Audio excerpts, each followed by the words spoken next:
Пратениците не заинтересирани да го слушнат говорот на првиот човек на енергетската заедница во време на големи притисоци врз цените на енергенсите. Директорот на секретаријатот Лорковски го презентираше годишниот извештај за она што се случува во енергетиката во земјава. Зборуваше и за ризиците од моменталните глобални случувања и за подготвеноста на државата да се справи, но мал број пратеници одлучија да го слушнат.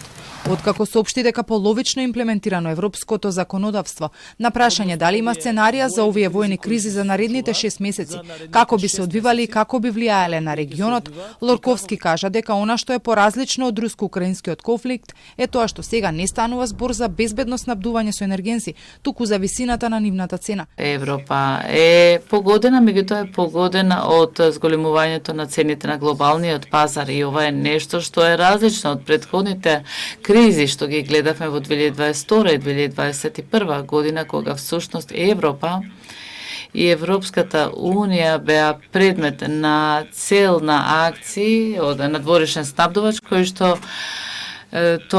што направи прекини во снабдувањето со газ и нафта. Зборуваше за мерки за заштита од поголем ценовен шок. Првиот начин е мора да ги идентификувате ранливите потрошувачи и да обезбедите поддршка за нив. Втората опција која што сега се расправа во Европската Унија се дебатира е да се намалат таксите што ќе има ефект на носителите или преносачите на електрична енергија. Во секој случај тоа ќе значи лимитирани приходи за државниот буџет. И во земјава како опции се споменуваат токму намалувањето на акцизите и ДДВ-то за увоз на енергенси, но за да се случи тоа треба да се прогласи кризна состојба.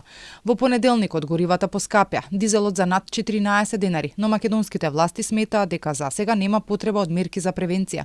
Цената на нафтата и натаму е околу $90 за барел и има пат, но е далеку повисока од пред стартот на конфликтот. Значителен скок има и кај цената на газот.